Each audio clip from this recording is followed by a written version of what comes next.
Oh, yeah. I got an idea I'm going to pose to you later. Well, I got a few ideas of my own. Well, it's...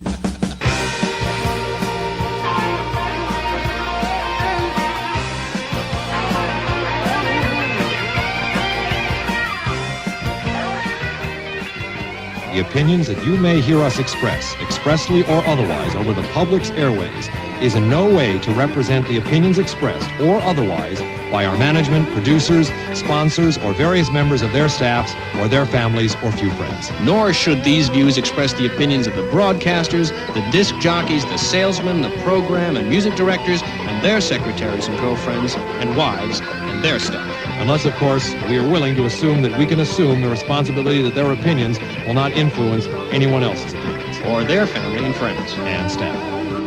All makes sense. If you try to keep track. It does make sense. Good morning. Oh, yeah. Welcome again, Mad Radio, 92.7 FM and AM 1580 in Madison. I love AM. WMDX, John and Gordy, as you might have heard. Yeah. So as we were saying, we inhabit this space in the morning. Here we are again. I did get better sleep last night. Monday was a tough morning for me. Boy, I just couldn't snap out of it. Well, today I'm ready to go. Why do you think you slept well last night? Any particular reason? Did you take some sleeping pills before you went to bed? I just don't remember getting up as often, And the sleeping pills, if you take about 8, kicks in a little quicker. Yeah. So it's nice, Maybe it's just the cold evening air. Mm-hmm. Yeah, we got a little frosting of snow overnight. We did, just a little. I like that. And I guess there's some fog out there this morning, so watch out for that. There? Get the fog lights going. Get the foghorn. I was wondering where you're gonna go. Fog lights. Yes, the fog lights. It's 32 degrees, and it's gonna stay in the 30s all day, upper 30s this afternoon with a mix of clouds and some sunshine. Oh, nice. To brighten your Tuesday. Yeah. And all that snow that fell will just burn off. Yeah. Very little snow. Very little snow. Today is, what is it? Is today the 5th of December? It is. That right? It is. Yeah. Okay. Yep. Make sure I got the calendar Number 5 right here. Yeah, it's it's International Ninja Day. I don't know what that means, but I'll investigate that. It's World Soil Day. Be nice to the soil. It's could we have a soil convention? Is there one? It's Bathtub Party Day. There you go. If you have a bathtub, it's time to party in the bathtub. Bathtub party? What the heck? Let me look at that one real quick. It's got to be a child thing, right? Let's see. Bathtub Party Day encourages all to skip the ordinary shower and linger in the tub instead. Bathtub party sounds suspiciously like a crowded affair, but it doesn't have to be. Yeah. Granted, if you have young children, it's a time saver to plunk 2 or 3 of them in the tub at once. Get them all sudsed up and playing with the water toys. So everybody have some good, clean fun today. Yeah, right. This is another fake holiday. As we all, of course, shower, and then the tub is a little bit scaly. It's not as clean as it could be, so it's really hard to get into that tub without cleaning it, spending all day cleaning the tub for bathtub shower day. Hot tub day would be much better. There must be a hot tub day, I bet. Oh, there must be, but it's not today. I want to see what the hot international... tub time machine day. Oh, yeah. That's a great movie. Yeah. Did they have a sequel? They did, yeah. Yeah. I don't know if I saw that one, but I liked the first one. Yeah. International Ninja Day recognizes the fascination associated with the history and the pop culture of the ninja. Ninjas first appeared around the year 600. I had no idea. Yeah, long time. Historically, they served samurai warriors, and they spied on or assassinated an enemy. Huh. Wow. Okay, that's enough about International Ninja Day. No, there are a lot of ninja movies out there. Okay, the history of ninja. And if I could just remember one of, odd titles. They just have odd titles when they come out with these ninja movies, Well, some sources suggest that ninjas were actually fallen samurai. Most point to the common man and woman. They walked among the farmers and servants of everyday life. International Ninja Day. Okay. I don't really and the understand that samurai. either, but okay. All the great samurai movies as well. So Yeah. big thumbs up. See them. What's your favorite ninja movie? Well, I couldn't pick one out. I don't know. I actually do have a favorite ninja movie. Okay, why don't you fill here? And Okay. Oh, sure. I'm going to pull Okay. up my movie list because okay. Alexa has Meanwhile- a movie list thing. Do you have Alexa standing by? We should make Alexa part of our show. I have Alexa in my studio here, so yeah, I could probably do that. It's also World Trick Shot Day. As you're looking that up, let me know. World Trick Shot Day. Trick Shot Day. Like basketball trick shots. Oh yeah, sure. It's because of the world famous Globetrotters, the originators of the trick shot. So we celebrate the Harlem Globetrotters today for inventing the trick shot. Okay. I hope they sell a lot of tickets as they get ready for their season. Do you ever think, when you're watching the Harlem Globetrotters, why they didn't do that on the actual court? Why didn't they do that during a game? Play like that? What happened? Why didn't that happen? Well, what do you mean? They play like that all the time during their games, don't they? The Harlem the Harlem Globetrotters, but why not play like that in a regular basketball game? How come that doesn't happen? Well, it does occasionally if there's a blowout, if one team goes way ahead, then they start doing really funny trick shots. Do they really? Well, I have to watch more often, I guess. I don't know. I don't know. One thing I don't watch enough. One thing with the NBA this year, all of their courts, or most of their courts, have been repainted or restyled. Mm-hmm. They're coming out with these wild designs on the NBA courts. Oh, you mentioned that, yeah. Was it 10-point or the 3-point area? 3-point. Yeah, well, the whole area, the whole court, you can still see where all the the half line, the half court line is. You can see where all the lane is and all of that. They've just jazzed them all up with these wild designs on a lot of the courts today. Times change. Got to get. Well, with I know, it. and so do the the Harlem Globetrotters. They change too. Different players. You think, gosh, how can they find another guy to replace that? And Curly they do. Neal. How could you ever replace Curly Neal? Well, they replaced him. There's plenty of guys that they can get. Yeah. And the poor Washington Generals never. I think they won one game out of 30 or 40 years. Yeah. Accidentally won it. Anyway, so. This is kind of a weird thing. It's just a bizarre story. Wildlife officials have captured hundreds of invasive carp, the kind down there in Chicagoland, right? Oh, yes. That jump out of the water from the Mississippi River near Trempealeau, Wisconsin. So it's way up here in the Mississippi River now. They have these carp. Yeah. They caught 296 silver carp, 23 grass carp, and 4 bighead carp on November 30th, and the agency says now that they have jumping carp, the invasive carp in the area. They're trying to figure out what to do. Well, there's not a whole lot they can do. They can try as they might to just capture them and retrieve them and get them back where they belong. But they breed apparently bunnies and but they're the invasive carp. They're they just could have an invading everywhere. invasive carp fishing season, right? I mean, go out there and get as many as you can. Are they tasty? Are they good to eat? I've never tried them, but I don't think they are. I mean, before we complain, right? Okay, are they good? Do they taste good if we cook them? So, good question. Yeah. If there are some carp lovers out there. It's invasive carp day today. Invasive carp day. Give us a call, 608-879-8255. We're talking carp this morning. So tell us your carp stories. Yeah. Okay. We have so much stuff to get to today. I don't even know I don't know where to begin. There's a story about, we're going to get to this a little bit later on, about airplane safety, a frightening story from the New York Times. There's a lot more close calls going on out there at airports than we know about, and they're starting to find out about them. They're starting to come to light, and I've got a story on that coming up a little bit later on. And we're going to talk about an alien party on the moon, or What? at least, they're speculating. It's just speculation. An alien party on the moon? That's This right. tabloid news. Oh, What's yeah. going on? Oh, tasteless tabloid news. Oh, I love those days. Do they still have tabloids out there? I really haven't even checked.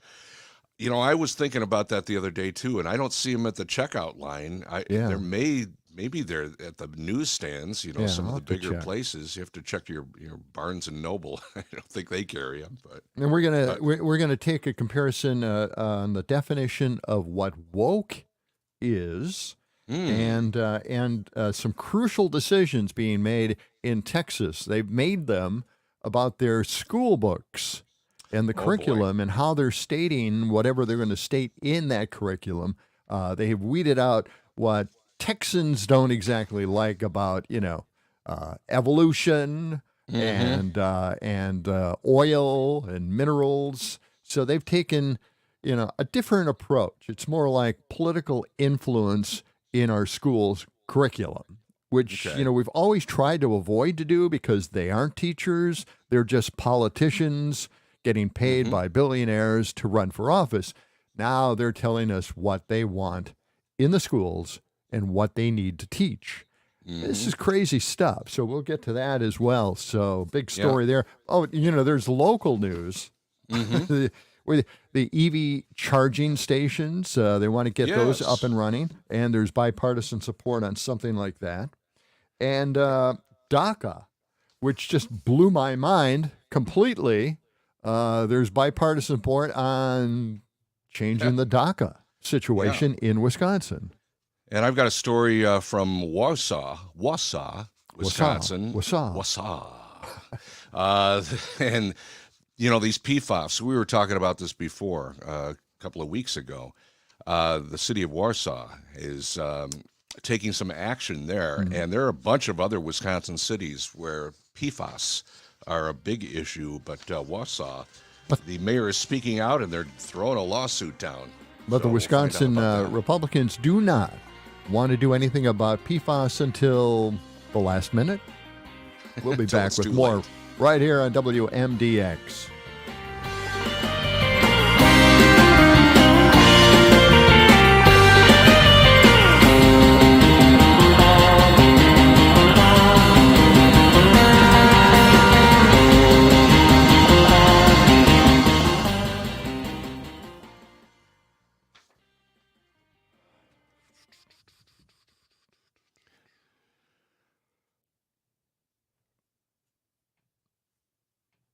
I think before we, or as we come back, maybe we can start with a little coffee break. I don't have any update on mushroom coffee, but I'm going to do a quick search. But just touch and go on a coffee break before we jump into our whatever. What do you got for a first story? You think? First story is we're going to talk about the aliens. And by the way, oh, good. by the way, you can no aliens. But what we're going to do is get into the conversation. So you want to get that bed ready to go and the intro. Remember when we first talked, Gordy, it was all about it's going to be the conversation because we don't have any actualities, any voices. Right. Well, that changed. So yes, right. Yeah. But can we just do a quick hit on coffee? Yes, let's do it. Let's do that first. Yep. And then we'll get into the conversation on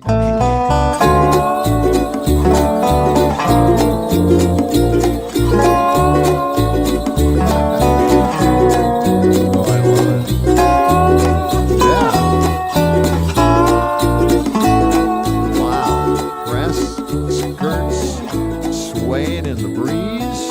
Oh, yeah. Mad Radio, 92.7 FM and 1580 AM. WMDX. John Peterson here on this end. And Gordy Young here over on this side here. Now you hold up your mug, and I've tried this a number of times. Yeah. You see, Yeah. this is the original What do you Dunkin' got there? Donut cup. Now you can't read it because it's backwards until I get the software figured out. I think But that you, this is the yeah. original cup from the '60s. Well, porcelain. my cup is just a coffee cup with some weird design on it. I don't know. I It get a looks- lot of coffee cups from Looks like St. fly Vinny's. fishing stuff. Well, Does it? I think it's a carp cup.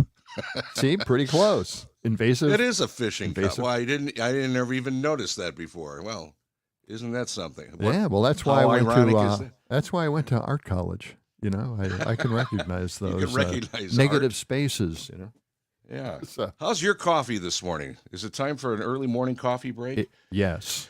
You know, Yeah. we were talking about mushroom coffee the other day, and I guess that's all the thing. They're popping up everywhere. I see another story here about how good mushroom coffee is. I haven't found it in the stores, but apparently this is all the rage for coffee drinkers.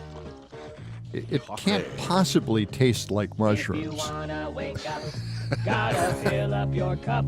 Coffee. Mushroom coffee. Wanna stay up late, simply percolate. Coffee. You know, John and Gordy are trying to stamp out soda in the morning. We are definitely against soda pop consumption in the morning. Not the way to wake up. They have a little graphic I'm looking at right now, the differences between mushroom coffee and black coffee. Mushroom coffee, little to no caffeine, and mushroom coffee is mushrooms ground up with coffee beans, kind of half Yeah. and half. Black coffee has 96 mg caffeine, what's that, milligrams of Yep. caffeine per Yep, cup. And mushroom coffee has vitamin D and B12 and potassium and antioxidants and Wow. prebiotics. Black coffee just has B12 and magnesium and antioxidants. And it's good for your health. One more thing, mushroom coffee drink supports heart, brain, gut, and immune health, sustainable energy, and mental focus. And black coffee just provides temporary energy and mental stimulation. So So I'm going to it's get kinda- some mushroom coffee. I It's gotta kind of a find some. superfood. That's what you're kind of telling us then? That's what I'm telling you. Is Superfood. That's what you're saying, right? I just said it. It's superfood. So what do you got for? Why would mushrooms taste good in coffee? I just don't get that. You know, mushrooms in your omelet, Well, maybe Asian food, but you know, this is not. It just there's- doesn't sound right for me at all. There's all kinds of different mushrooms, so I don't know how good maybe they just don't have that much of a taste. They're just adding all these good things into the coffee blend. I don't know. Those are great questions. We have no answers for you, but we're going to investigate this. We're going to get the I team on it, We are. investigative team, and we'll get some answers on mushroom coffee. I'll All work right. on Well, that. we might as well get to the important stories. Yeah. The ones we haven't gotten to, or we Yeah, put the off hard-hitting and stuff. put off. Yeah. And Let's go. basically, it is the sparkles that they're seeing on the moon, in the craters of the moon. It's true. Sparkles. Yes, sparkles. People that got their little telescopes out in their yard, they're looking up at the moon, they're watching it casually, just not expecting anything spectacular. Same old moon, same old craters. But now they're seeing little sparkles in the craters, and it's Sparkly almost, craters. makes you just get goosebumps thinking about it. And Sparkly Craters would be a great band, man. Sparkly Craters Day. Yeah. So what do they think is going on up there? Well, a lot of speculation about that, and one of the better ideas is that the aliens are having a party, and every once in a while they have that. In the craters, you gotta speculate that sometimes we can see that, and it's revealed that they're having a good time up there on the moon. They're throwing around Obviously- a lot of glitter, I guess. Huh? Yeah. Just, glitter. Sometimes it looks like snow on Earth. Yeah, But okay. what the scientists are saying is that there is a gaseous quality within the moon that erupts out of the craters and as it hits, I guess, non-atmosphere or the small atmosphere that's on the moon, it expands and it kind of explodes, kind of creates a splash of light of some Well, I sort. think That's the what first they're theory saying. The first theory is better. The aliens are partying on the moon. They're just having a little bit too much fun and throwing the glitter around. It's a little more exciting. I Kicking agree. up the dust. Yeah. Doing some dancing on the moon in the craters. I agree. Yeah, well, they got to do something. They're just waiting for everything, waiting for the moment to reveal themselves to the people of Earth. That's one of my favorite movies is Mars Attacks. I can't. I try to get the family together every once in a while. It's hard to do now because everybody's scattered. But we love that movie, the Mars Attacks movie. Ack. Have you seen it? You've seen it, right? Yeah, I've seen it. I don't remember too much about it, but I do have the Mars Attack cards, trading cards. They came out a long, long time ago. They're worth a lot of money as well. Are they? So, yeah. The best thing about the Mars Attacks movie is toward the end when they discover that Slim Whitman singing that song makes the Mars Attacks makes the Martians' heads explode, and they're exploding inside their helmets that they have to wear when they're on Earth. It's just a great part of the movie. That was a big moment in our history of music, isn't it? Slim Whitman's version of many different songs. Do you remember the commercials? Slim Whitman commercials? I don't. I remember Slim Whitman, and I remember some of his songs. But Sam, could you check that out on YouTube's and see I'll go searching. If they have something on Slim Whitman, they might have some of the old ads posted up there, or some of the parodies of Slim Whitman. Hard to or say. maybe Slim Whitman in the Aliens Attack or Martians Attack movie. I've never heard of this movie, so I'll do my best to find what you're looking for. Just my Slim friend, Whitman. you must dial it up and watch it. Yeah, you got to find Mars Attacks. Yeah, it's the way Martians should look, right? With It's the so big brains, right? Yes. Yeah. It's a humorous movie, humorous film. Special effects are Yeah. you like them? Fantastic. Yeah. Okay. That's what makes it so good. Okay. Well, we only have about a minute here before we need to right. break for news. But so, what do you got? What do you got? What do you mean? What do I got? What do I have? I'm throwing it back at and hoping that you have something to add to that Mars Attack.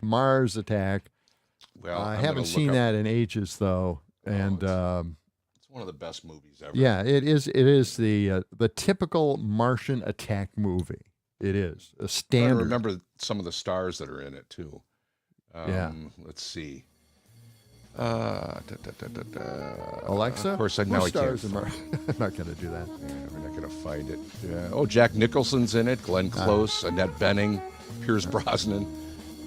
Big lineup. It's funny. They disappeared after that movie. They did. No one liked them anymore. All right, we got to go. We'll be back.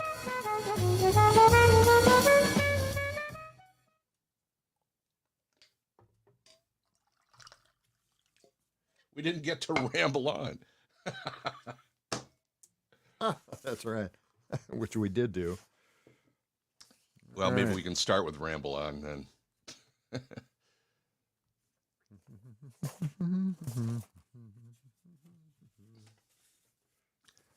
1996 Mars Attacks. Oh, in 1985. This is such a goofy-looking movie. Oh, yes. It is. It's hilarious, though.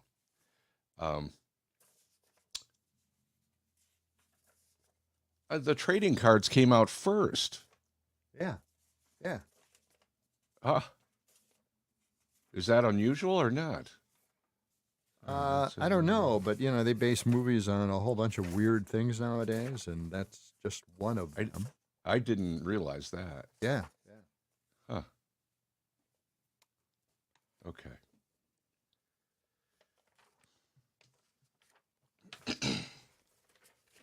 I'm watching a scene where their heads are exploding with this music, and I just don't know what to make of it. Well, they see the theme of it is the Martians land and they come in peace, supposedly. Okay, so they come and everything's all peaceful and everything, and then guess what? They're not coming in peace. They're taking over, and they start taking over, and chaos ensues. Nobody can figure out what to do, and the whole movie's like that until Slim Whitman comes along and starts singing, and they can finally get rid of the Martians by him singing and them piping that music all over the world, and all the Martians' heads explode. So, Whack. yeah, it's great. Now I've given you the whole plot of the movie, so. How dare you? Yeah. You've wrecked it for him. So. Maybe we should come out with the Ramble On music. No? Yeah. Yeah. We could, yeah. It's We've been a little rambling less so than far. 40 seconds long. Well, we could do that. Why don't we do the ramble on? I'll just get to the definition of woke. Okay. Yeah.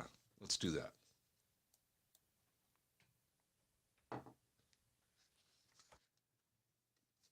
Anybody catch the Pete Schwab radio show last night?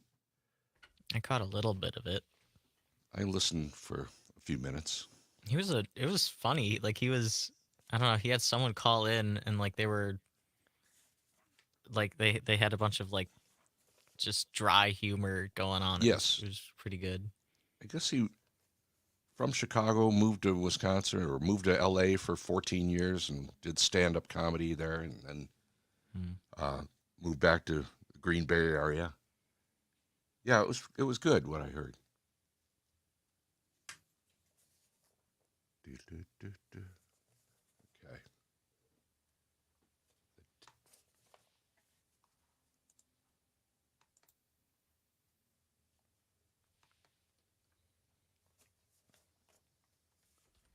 Okay. This is our behind-the-scenes moments here at the John and Gordy Show. We know a few of you can hear us. A select few. This is what we do during the... Driving me crazy. What? I wrote all these things down for the quarter hours. The stories are like now you can't find them. Nowhere to be found. I love it. Guess I should have gone and dropped off the paper yesterday. You didn't make it over there? No, he didn't send me his address till like, I don't know, an hour or two after I was supposed to go there. Yeah, I he's know. like that. I don't like sit that. there. I don't sit there and wait. He doesn't want anybody to know where he lives. That's I know. I mean, I know. I felt bad. I did. I thought, oh no, this is just terrible. So I got your it. house is like a little island there. I mean, you were surrounded by Middleton growth, suburban growth, but your house is like the last One of the outpost. CEOs of a very large public. Yeah. All right, coming in with Ramble On, right? Yep, sure. Got it. Yep.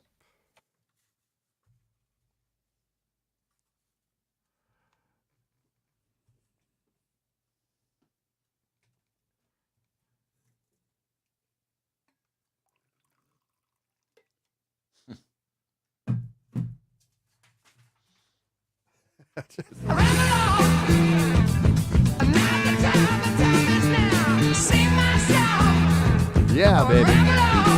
We're rambling on.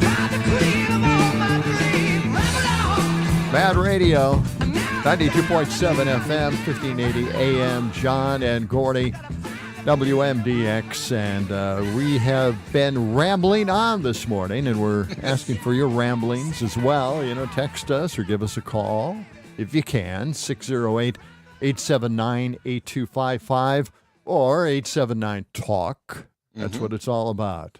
That's what it's all about. You can send us a text at the Civic Media app. Oh. You can text right into us, and we will read it on the air if it doesn't have any naughty words in it. Yes, that's right. Okay.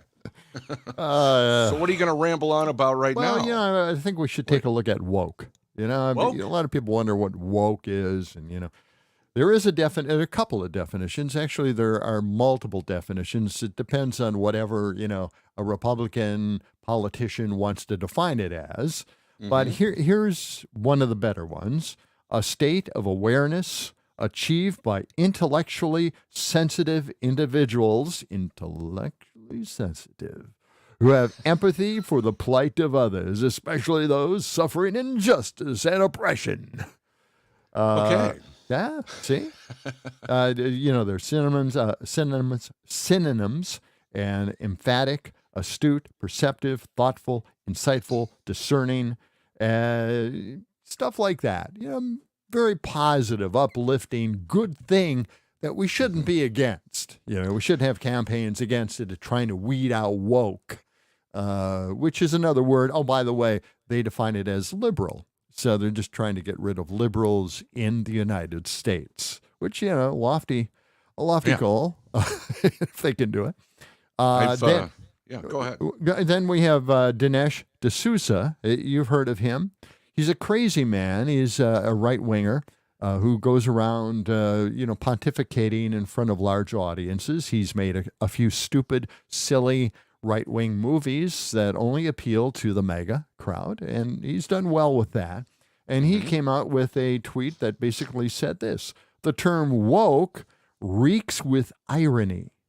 In reality, it involves reducing young people into a state of robotic stupor. Woke means putting the independent mind to sleep, not waking it up. Well, okay, let's quite turn it different. Yeah, pretty much the opposite of what it actually means. Exactly. I have the origins of the word woke. Oh, yeah? John. It's an African-American colloquialism that is now defined as aware of and actively attentive to important facts and issues. And the person who came up with it, William Melvin Kelly, the man who coined the word woke, it came about as he was working on a project back in 1962, an article he wrote, "If you're woke, no, I can't read the rest of it. You do it," I think it is. Let me just look at this real quickly. And it was hijacked. I see. If you woke, you dig it. It was written for a New York Times for an article from William Melvin Kelly way back in 1962. Wow. I kind of like that definition. If you're woke, you dig it. You dig it. That's it. That's a better definition than the one I came up with over here. Well, I didn't come up with it. It's just the way it's defined informally in the U.S. But that's interesting. Yeah, you dig it. The origin, you dig it. Okay. Well, there is an attack on wokeness, and it's being revealed to be completely empty and vacuous. Yesterday we did talk about this, so I just want to kind of give you an update on this. Christian Ziegler, the husband of Moms for Liberty co-founder Bridget Ziegler, is now under police investigation, of course, for rape allegations. The modus operandi of Moms for Liberty and their allies is implying, often outright falsely accusing, everyone from drag queens to school librarians of being sexual predators. Lurid finger-pointing from conservatives as often as most folks had figured out by now, a form of psychological projection. And you really have to kind of focus on that psychological projection, because for the last 10 years on my blog, I've been focusing on the fact that the conservative ideology is filled with fear and resentment, and it's all made up, it's all fake, but it's all there as a form of projection because they seem to do exactly what they're saying somebody else is doing all the time. And so here we have it. It's psychological projection. It hasn't, it's been going on for a long, long time now. It's been about 2 weeks since the release of a similar story of an outing in Philadelphia, an organizer of Moms for Liberty, for his 2012 conviction of sexual abuse of a 14-year-old boy. So, the Moms for Liberty thing is just going crazy at this point. I mean, it just doesn't make any sense at all. And, of course, we used to speculate on the show maybe about 4 weeks ago that there seems to be this unhealthy preoccupation with sex from the mega crowd. they always seem to talk about it. They always go back to it. It's a repressed feeling that they have, maybe some frustration they had many years ago. Maybe it has to do with masculinity. But whatever it is, they have this preoccupation with sex. So the Zieglers are a perfect example of that, Bridget, of course, having a relationship with another woman, a threesome basically with her husband, but this other woman really wanted to be with Bridget. And that's the story. So this woman, Moms for Liberty, out there bashing people that are gay for having sex with the same sex is having sex with another woman. So, and Bridget Ziegler, according to this article that you were citing, Bridget Ziegler played a strong hand in writing Florida's "Don't Say Gay" law, right? And exactly. Ron DeSantis even appointed her to the tourism board to harass Disney for daring to speak out against his anti-LGBTQ agenda.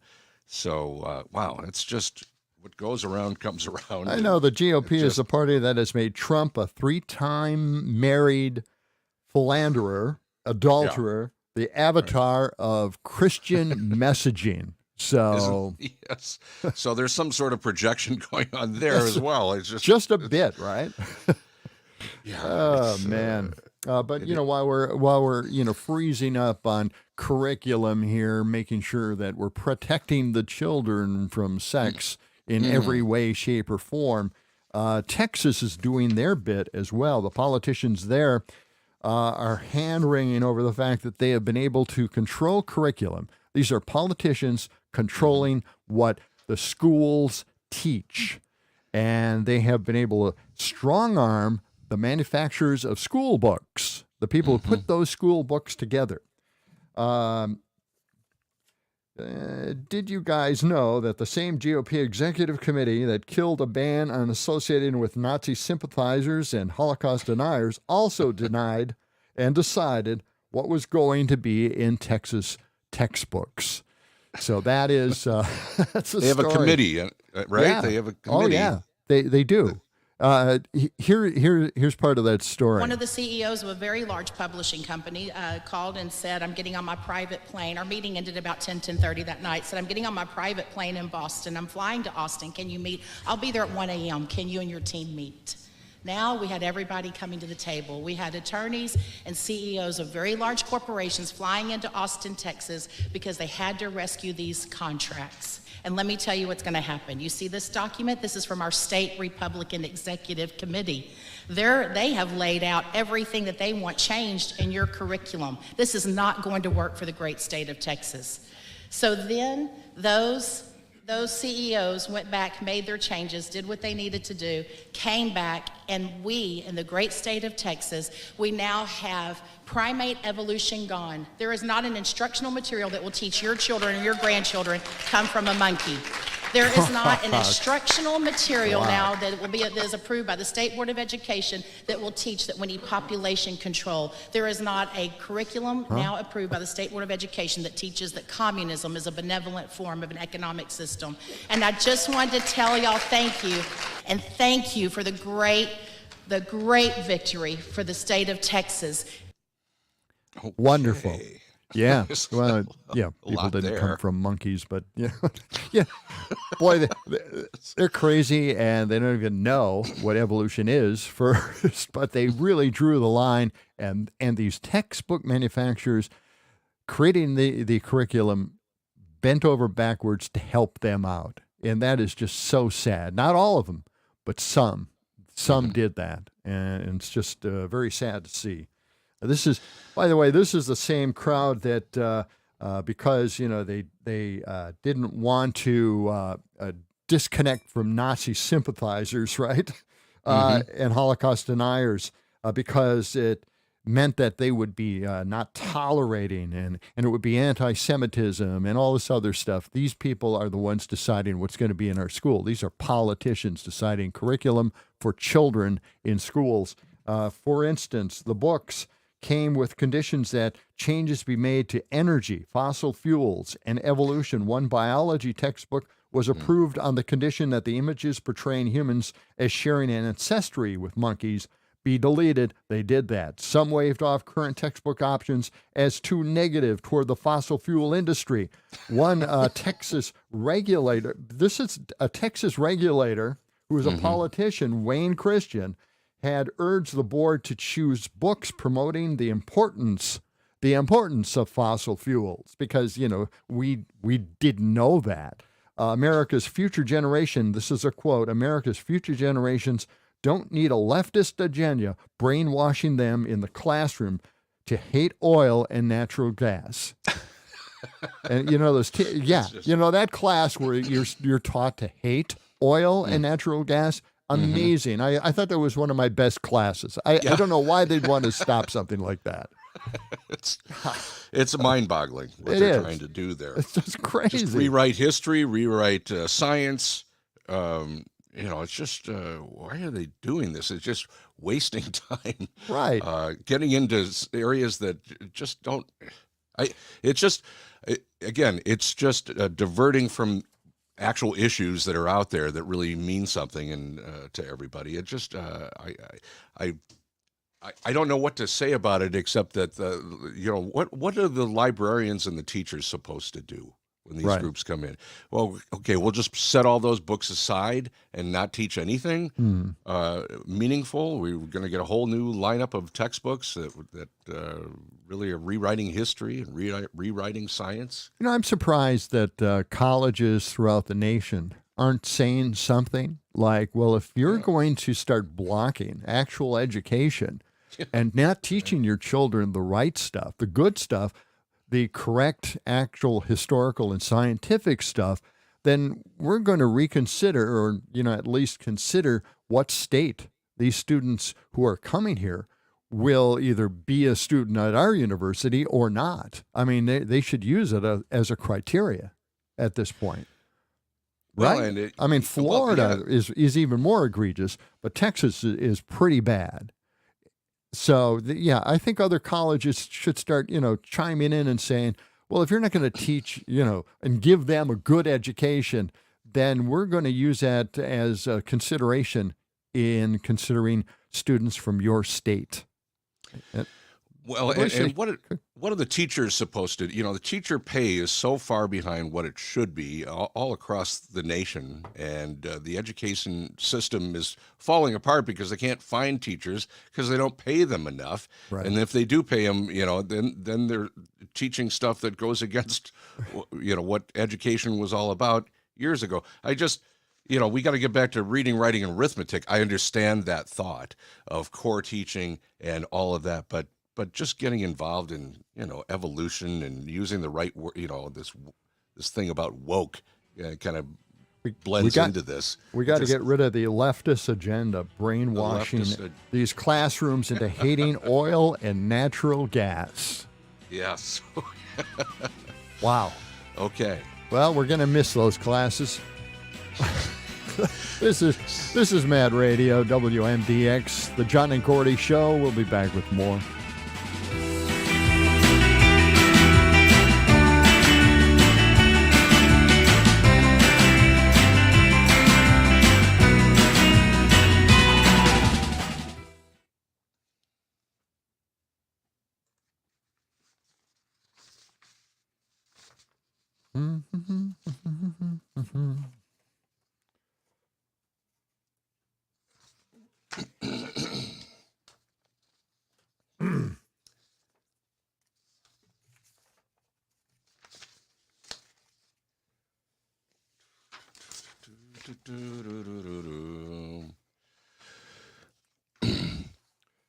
Oh, the Pope. So you want to do the woke. The Pope is woke? Yeah. You want to do some airline safety? Should I do this story? Yeah. All right. I've got a bit on this.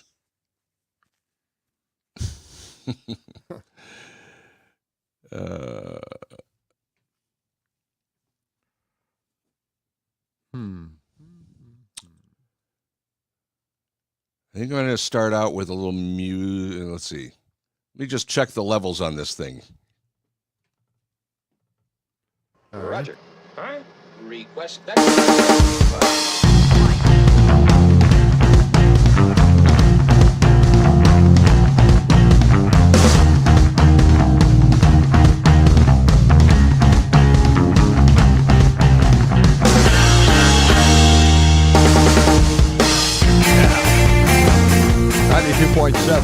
FM, the John and Gordy Show, Mad Radio in Madison, and a nice overcast morning. Still a little dark, but we'll keep you updated on the on the situation of light in Madison. It's starting to show signs of some light coming through the fog and the clouds this morning. Right. 32 degrees, highs in the upper 30s. John, when was the last time you were on an airplane? Was it a while back? Yeah, it's very long ago. Yeah, I don't like flying much. Me either. I can't remember. I don't think I've been on a plane for maybe 10 years. I don't want to sound like an unfrozen caveman. Yeah, but I don't yeah. understand how you make these big giant machines airborne. So right, it's just scary. Well, there's a story that the New York Times did an investigation on about airplane safety. Yeah, and it's in the news. And in fact, they were talking about it on Morning Joe on MSNBC. They had this report, and this goes a couple of minutes, so just bear with it. But it covers everything about airplane safety. There's a lot more near misses than we've known about. So take a listen here. A troubling investigation published by the New York Times spotlighting the nation's overworked air traffic controllers, including some who claim their colleagues used drugs and alcohol while on the job. Let's get the details from NBC News correspondent Tom Costello. Now listen to this. It's a high-stakes, high-pressure job. And 2023 has been a year of close calls involving both pilot and controller error, including this one in Austin when a controller cleared a FedEx plane to land just as a Southwest plane was departing. Southwest aboard. FedEx is on the go.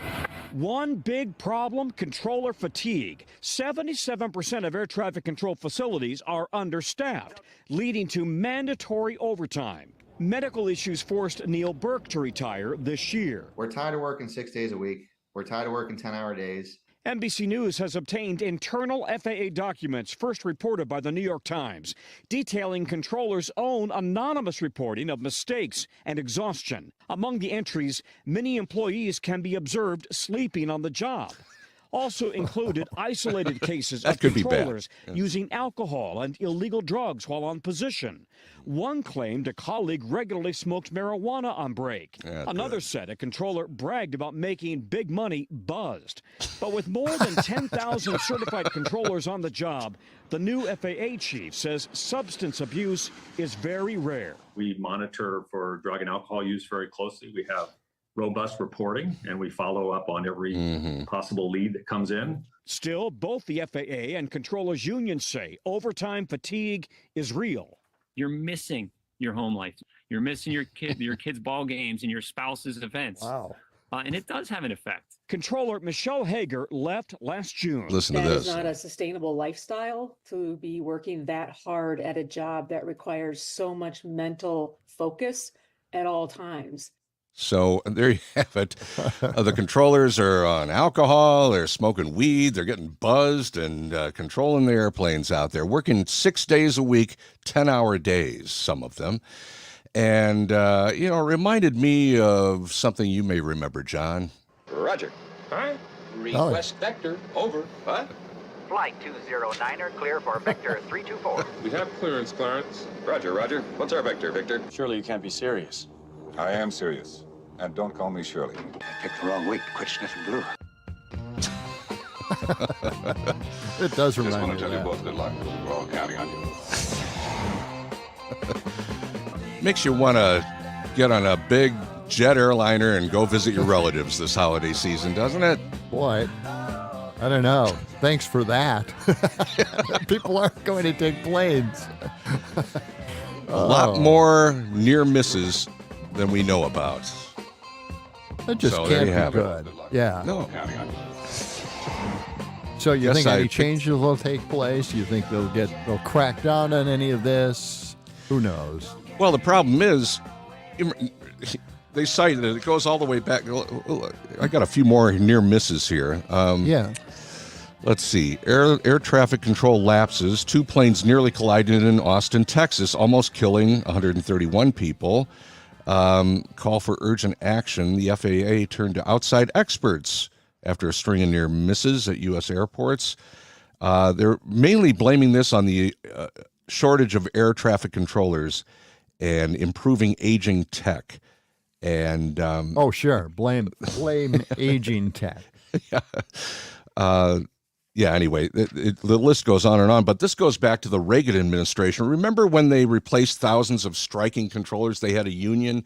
They broke that union. These were experienced people, by the way, who've had those jobs for years. Yes. Well, ever since that happened, the agency has they've struggled to keep pace with waves of retirement. The problem has grown worse because of the pandemic, and then FAA slow training new controllers, and of course overworking them, and then they get burned out and they need more controllers. So it's a issue that's just getting worse and worse, and they need to find more controllers. But once they get in that traffic control tower, they get overworked, and even though they're paid well, they can't take it after a while. We can thank Reagan for all of this, basically 10-hour workdays. setting this thing off. So they're they relax while they're working with alcohol and weed, and just do you think brush it all under the rug? Do you think rug. that weed may actually have some effect? I know alcohol, but weed, I'm not. You think it makes them more alert? I don't know. Yeah, I think so. They're all buzzed up and looking at those screens, and oh yeah, there's a plane over there. Wait a minute, I got a plane going this way and one going that way. Oh, I hope it's okay. I don't know. Doesn't sound like a good thing. No. So just be careful. The thing is, passenger, what can you do about it? It's all controlled by the air traffic controllers and the pilots. So yeah. Just another thing to brighten your day as you get ready to make your holiday travel plans. I may never get on a plane at this point ever again. Ever. Take Amtrak. There you go.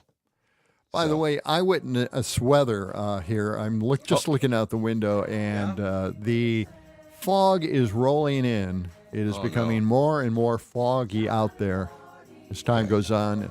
So we'll see what happens. Update. We got a lot more coming up next hour. Stay with us. We'll be right back to the action right after this message. Gordy in the morning. As we were saying, let the sun shine. It's the John and Gordy Show.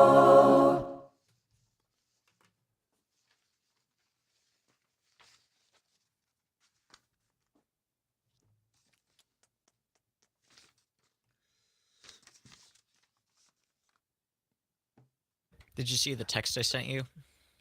I did. Like from a listener? About the education story? Mm-hmm. Yes.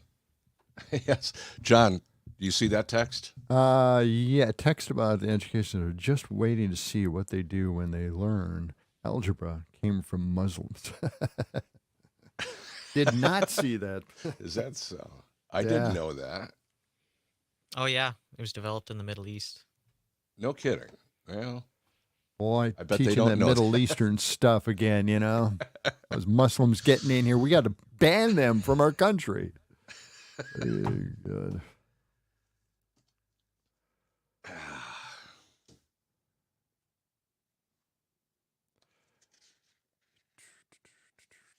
Okay. What do you got?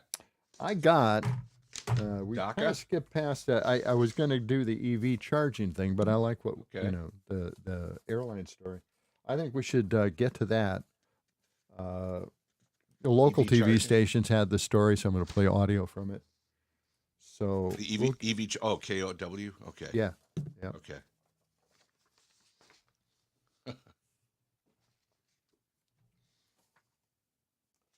And then if I run short on topic there, we'll just get to the Scott Walker defunding colleges story. This guy is a mess, you know? Well, what's he trying to get back in the limelight for? I think he's running for vice president. Yeah. Well, you know, he's been out of it for a while. Now he's trying to get back into it. Yeah. Well, it may be because of my focus on Scott Walker. I'm not letting go of this guy. He's gold. So, Hey, are you getting a little waver in our signal every once in a while? Just a little, or is it maybe it's just my computer is? might be your computer. I haven't noticed, but Okay. But what do you I'm mean a hearing waiver? Like a little? Well, just dip? a little, little breaks in the stream. Oh no, little tiny ones every once in a while. Yeah. It could be just the internet here. I didn't realize till my computer told me that I'm on Wi-Fi with my PC. I thought I was wired right in to the. Oh, that's wild. Yeah. Jeez. To the system, but it said, you know, did you know that it's better to connect directly to the? You have a yeah. Are you having wired? an Ethernet cable attached. You know. Well, I'm not even sure how to do that. Actually, I've forgotten. So I'm going to look into that. Is it not wired up right now? Well, I guess not, because it reminded me. StreamYard actually said, "Did you know that it's better to, you know, have a direct connection to the internet rather than Wi-Fi?" So They must have an outlet in the wall.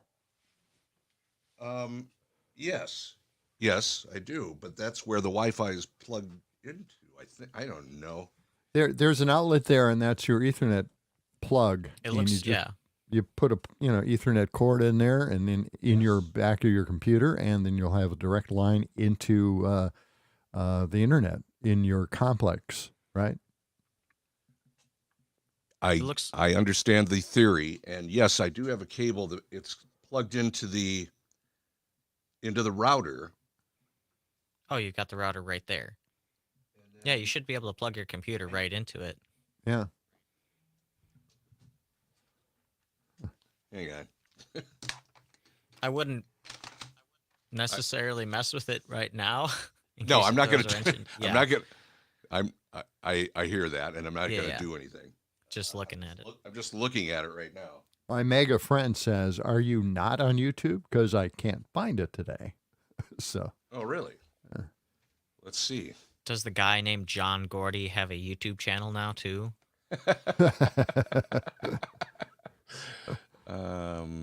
YouTube. Let's just see. Are you checking that, Sam? To see if we're on? It says we're on. I don't know. We're just a bit hard to search sometimes because we're probably new. You got to remember he's a mega, so not a smart man. Might be trying to throw us off. Well, that's what I mean. We both had bugs in our computer this morning. Maybe somebody's trying to hack us. Maybe Vince. Let's get to the. By the way, I got access finally last night to. People don't want to Facebook buy page. electric. What's that? I finally got access to the Facebook page last night, so I can post good. stuff. Oh, Good. Cool. Do it. Do it. Okay. John Gordy Show, as we were saying, subscribe. I guess I'll subscribe. Oh, Lord. Now it's going to make me sign in here. Okay, next. Don't get locked out. Do this later. I think he corrected it and said, I think he corrected it and said, I think I found it. Don't overreact, right? Don't tell me you can't find it and not have it. Yeah, see, MAGA. That's what you get. Yeah, I'm watching it. There are 2 people watching. Oh, 3 now. Now 3. We got a little less than a minute. Okay.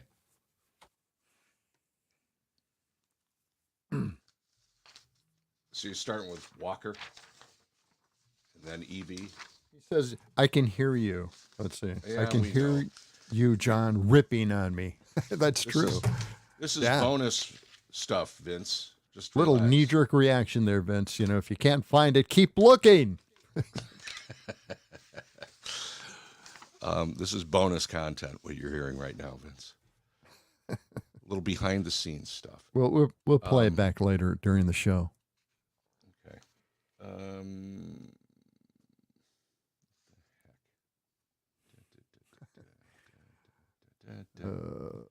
Okay, the EVs. Mm-hmm. And then Scott Walker.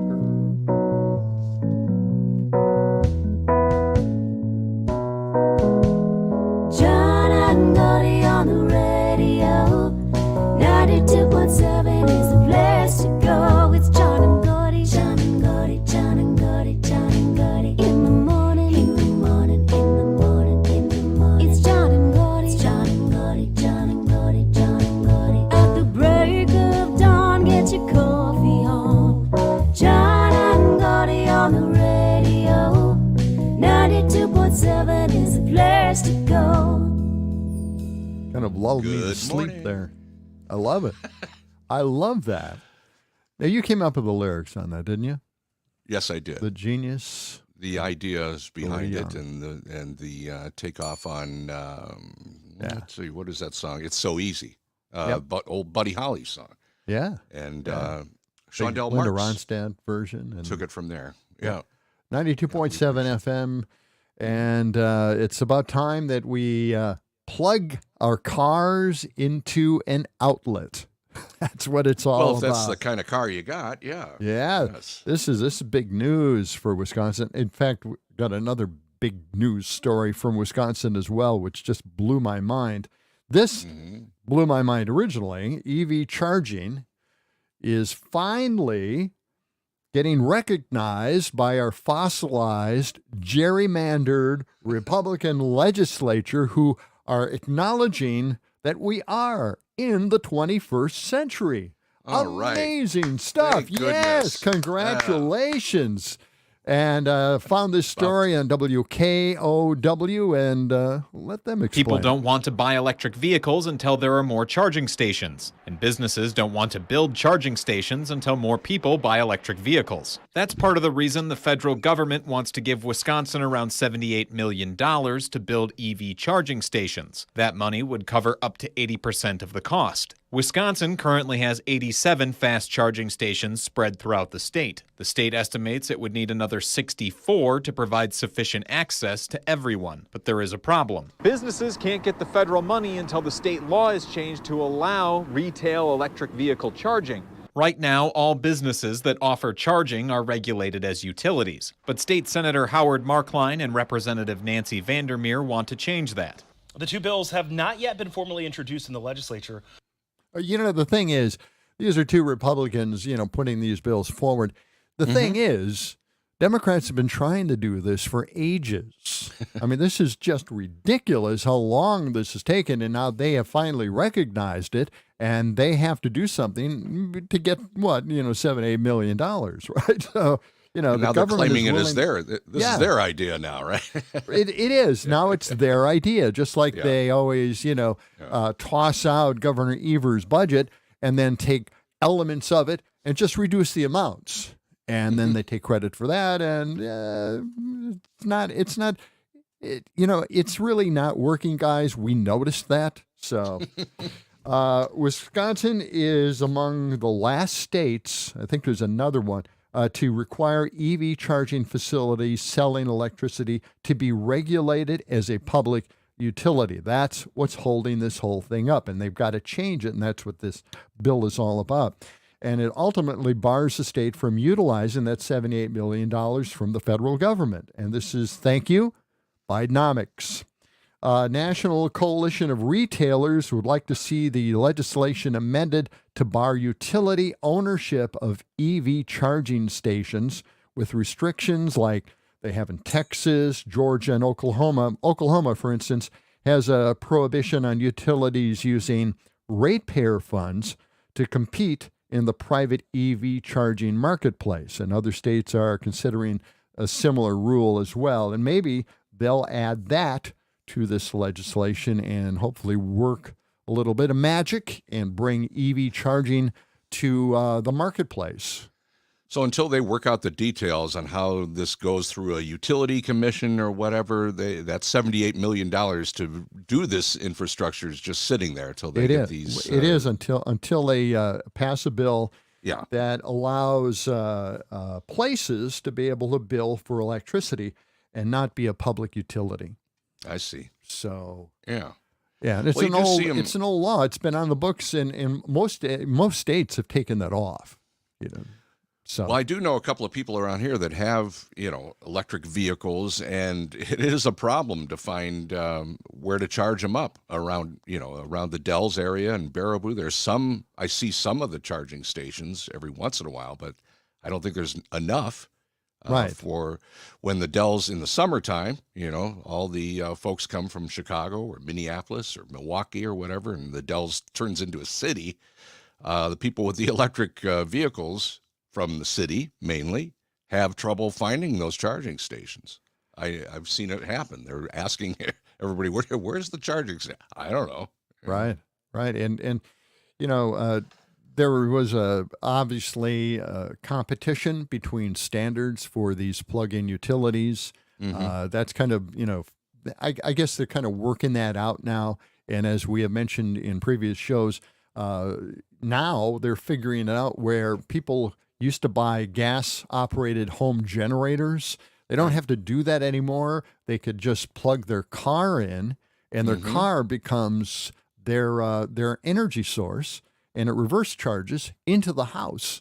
And it lasts for about 2 days, they estimate, that you could work off the charge of your electric vehicle to keep your utilities on. So, That's it's amazing. really a big benefit, huge benefit. It is, yeah. I think I'll get an electric vehicle for my next car once we have a few charging stations around here. It's a good investment. The megas seem to, really, they don't like the idea of electric cars, but as more and more electric cars filter into the marketplace and they suddenly become, obviously, used cars at used car parking lots, and you could buy them for a lot less than they originally were sold for. So they become very affordable electric vehicles, and you can drive those. Now, the problem, of course, has always been how far can you drive on their charge. On the older electric vehicles, they certainly don't have the kind of mileage, 100 miles, 150 miles, which isn't much, but if you're just in the city and you don't really travel an awful lot, staycations are usually your thing. So this might be the best way to go. And getting a used car like that, from home to work is a huge benefit. So as more, what? Yeah. No, go ahead. Finish your thought. As more and more of these vehicles, hit the marketplace and more people make these electric vehicles, they become used cars, and society just, eases into an alternative form of transportation. Yeah, there you go. I want to get caught up on a couple of texts. Again, you can text us at our phone number, 608-879-8255. You can call us there too, or send us a text. Got a text a little while ago. We were talking about education and just waiting to see what the MAGA crowd will do when they discover that algebra came from the Muslims. So that's one texter. Yeah. I guess I'd never thought about that before, but apparently Muslims created algebra. Well, maybe we can ban that along with the Muslims coming into our country. There you go. Like Trump is promising that, so okay. And another text. Last Friday, we were talking about new toys for Christmas. And did you know that there's a new Barbie doll, a Mariah Carey Barbie doll? So get ready for that. Look for that at your local Toys R Us. Do they have Toys R Us anymore? I think they shut down most of them, but some of them. I think they're online, but I'm not sure. Yeah, I wonder if the Mariah Carey Barbie doll, if it's a singing Barbie doll. Yeah, because maybe they should have a mega Barbie doll. That's a good idea. Yeah, I bet they could make a lot of money on that. Okay.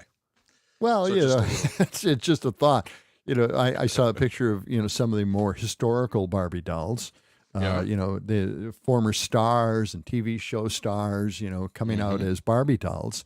And I'm just wondering why Mattel doesn't market those, or, reissue them, bring them back, a second edition, right? Well, who knows? Why wouldn't they do that? You would think so, especially this time of year. Have you guys seen the Barbie movie? Yes. Have not seen it yet. Oh, Did you see it, John? highly recommend. Yeah, it's really, really a fun movie, totally surreal. And surreal. It's funny. It's a social musical, commentary. kind It's of. surreal. It's yes.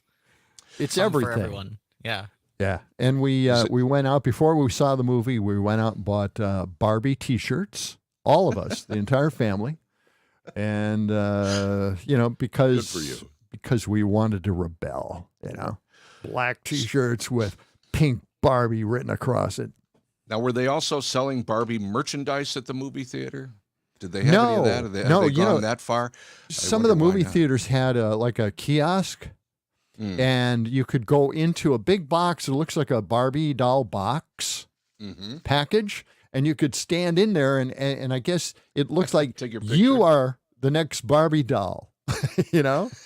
What a great marketing thing, right? It's right there in the lobby of some theaters. Not enough theaters, none in Madison that I know of. But what a great thing to have, Where is the Barbie movie now playing? Is it still in theaters, or is it gone to Netflix or Amazon or somewhere Are you begging else? to see it free somehow? I'm looking to see where it might be available. But It actually is showing in Madison free this weekend. Free? Yeah, I used to work at one of the theaters at the UW campus, and at the Marquee in Union South on the UW campus, they're showing it for free this weekend. Wow. There you go, Gordy. Excellent. They're doing You have to be Oppenheimer a too. If you wanna do Barbenheimer. Do you have to be a student to get into that theater? No, anyone can show up for it. All right. Well, I know what I'm doing think this that weekend. we might have the 4K Blu-ray of that. I'm not sure. We should do a We movie might be on the party. list, or we have it. I'm not sure. We get so many Blu-rays now, 4K Do you? Blu-rays. We're stocking up because we know that the studio someday will lock all this stuff up and then recharge us again to watch it or put it on some kind of commercial-supported streaming service. I'm not going to do it. I'm not going to waste more time of my life watching commercials. So, All right, you're putting your foot down. I am. I'm putting my foot down on that. That's good. Good All to right. know. And I'll mention that I do have the Birds Barbie, the Hitchcock movie, The Birds Barbie. It is what you know. What? It's I a- could just grab. Can I grab It's a it? real And thing. just show It's it a on real the, thing. On the Well, we're going to take streamers can a see this. yeah. Well, we'll take a quick break, and when we come back, John will show us his Birds Barbie doll. Back with more of John and Gordy in. Get my headphones on. I'm sure that you were filling in instead of Yeah. a big Well- blank space there. We'll actually be right back, John. Oh, there it is.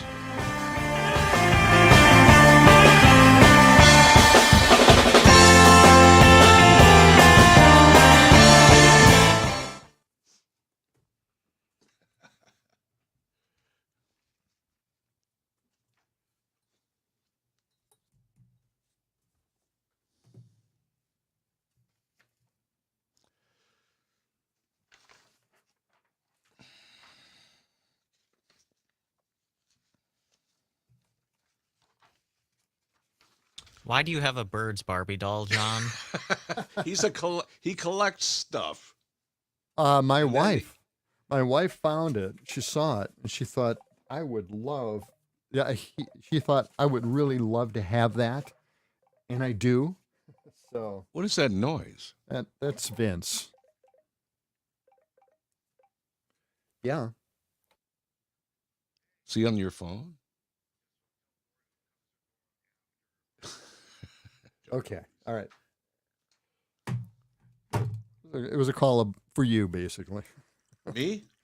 Yeah, he was saying the Cubs are going for Orthani. I have no idea. Who Oh, that yeah. is. Yeah. Okay. Only the best baseball player ever. Eric and Susan, short answer is that these bills are.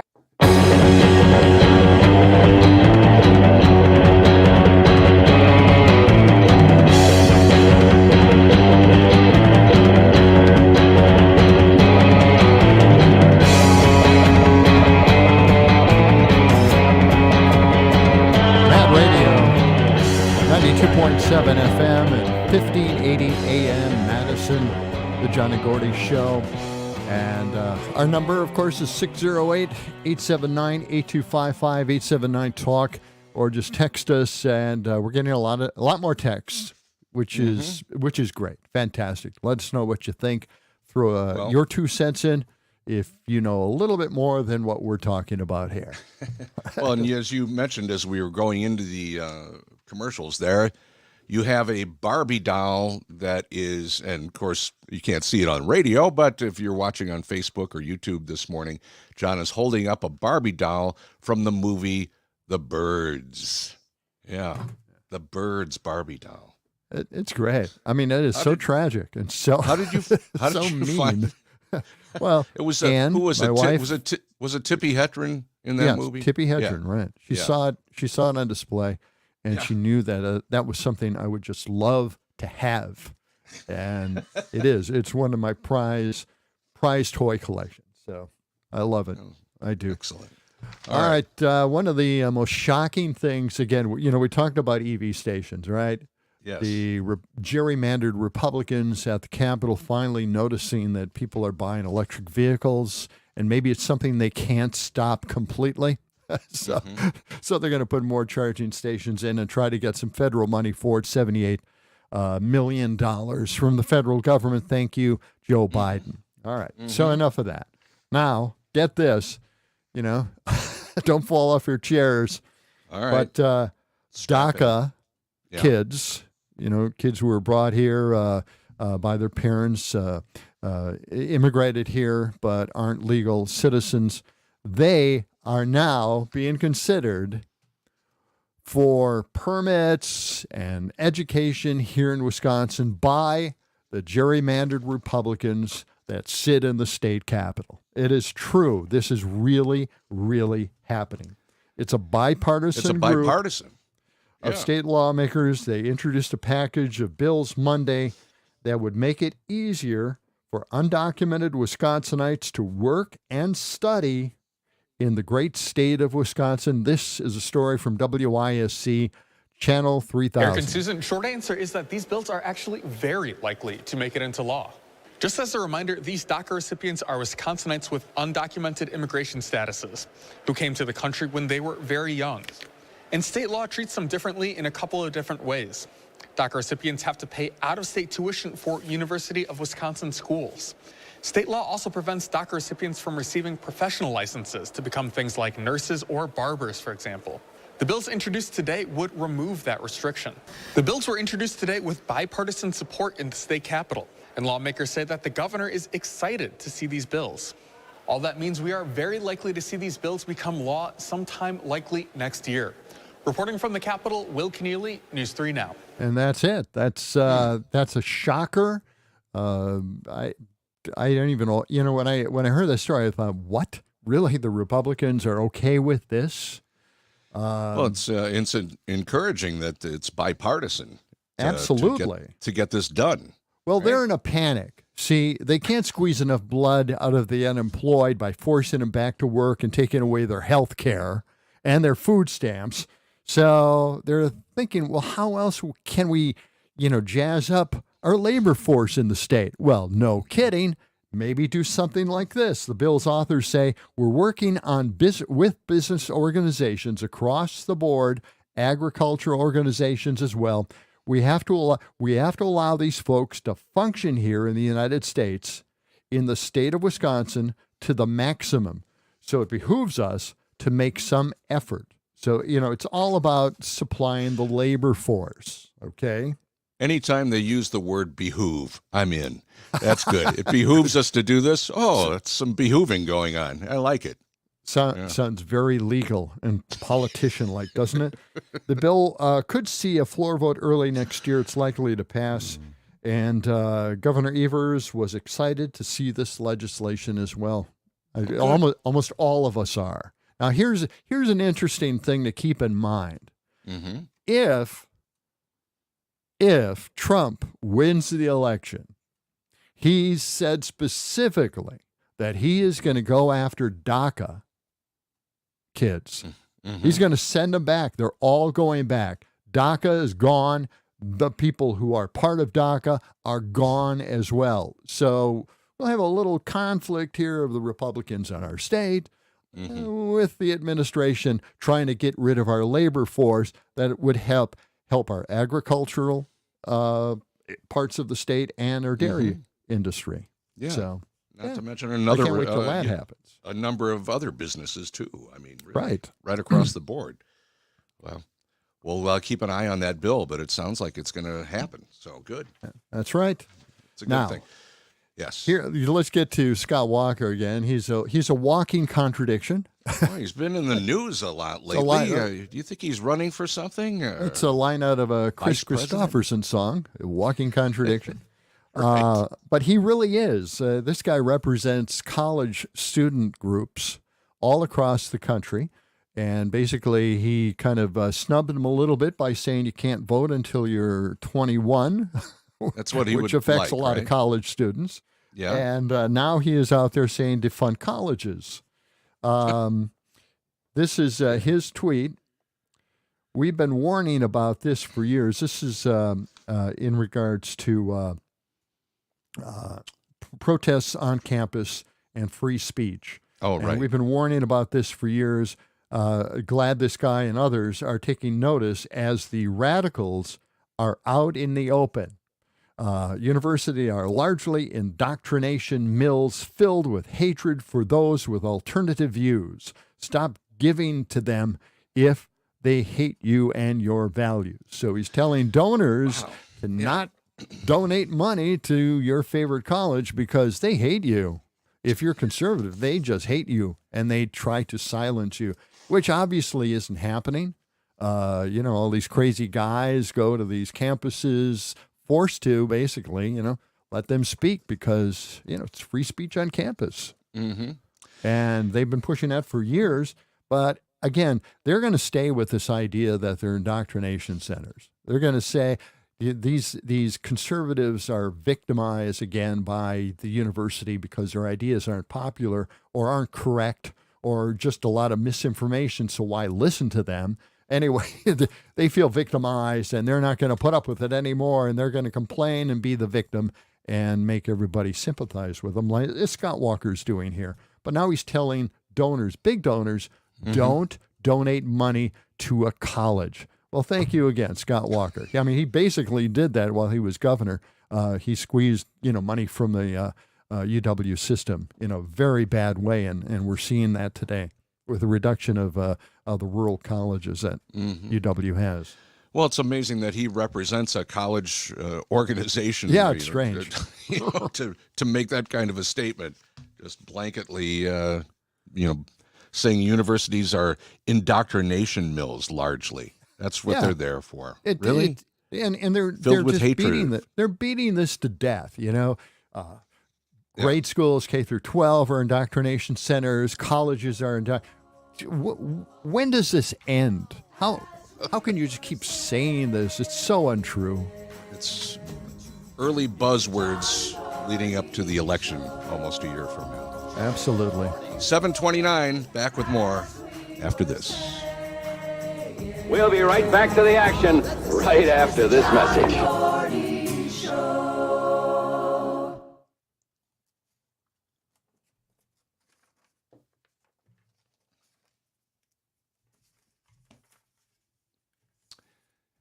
Got a text, how much road tax do Wisconsin electric vehicles pay?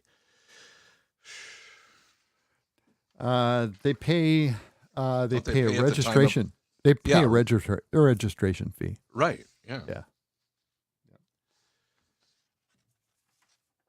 We've got 11 texts from one texter about how they hate DACA and all that jazz. Oh, really? Wow. It's all Vince. I Vince, if you're figured. listening, stop texting us. We know it's you. That's right. I got this story about PFAS. You want to go there? Yeah. Or I got some sound let's go on to that. Let's go to that.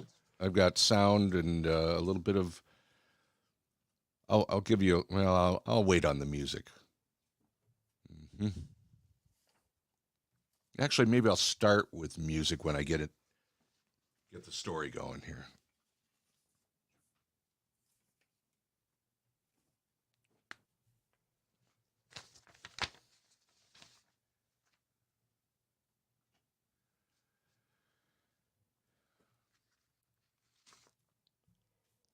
After I do PFAS, what do you got, John? I have. I was thinking maybe getting. No, go ahead. The Trump derangement syndrome. Oh, did we do that yesterday, or is this No. just more of that? Okay. No. I can get to that. And then the Huckabee Sanders story. I think that's pretty funny too. Morning, Joe. And he said, well, most. All right. Let's do yours and then Trump derangement. Okay.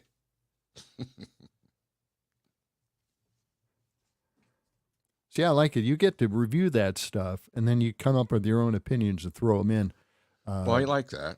I just thought, me just, and you hearing me do it for the very first time doesn't give you enough time to come up with stuff. So, well, right. It gives me, I like if you can send that stuff to me. That's good because then I can kind of scan through it and see where you're going with it. Because sometimes I get a little caught up in the middle of the story, and I'm thinking, wait a minute, where did this come from? Yeah. I don't have that right in front of me. Yep. So, I think this is a big help. So yeah, it is. Wasa.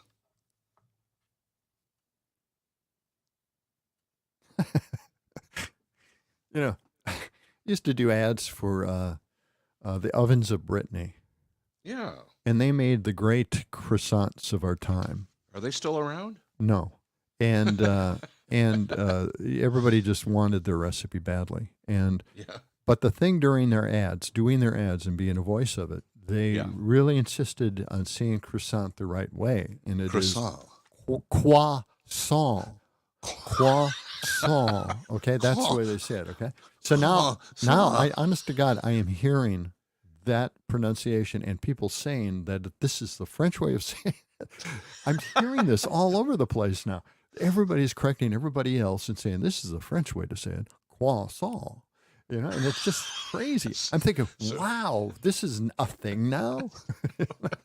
You should talk about that because in Quick Trip they have croissants. I think they do. I think they have like a ham and cheese, breakfast croissant. Ask your Quick Trip person about that. And have them give you a puzzled look, like, what are you talking about? What are you talking about? Oh, man.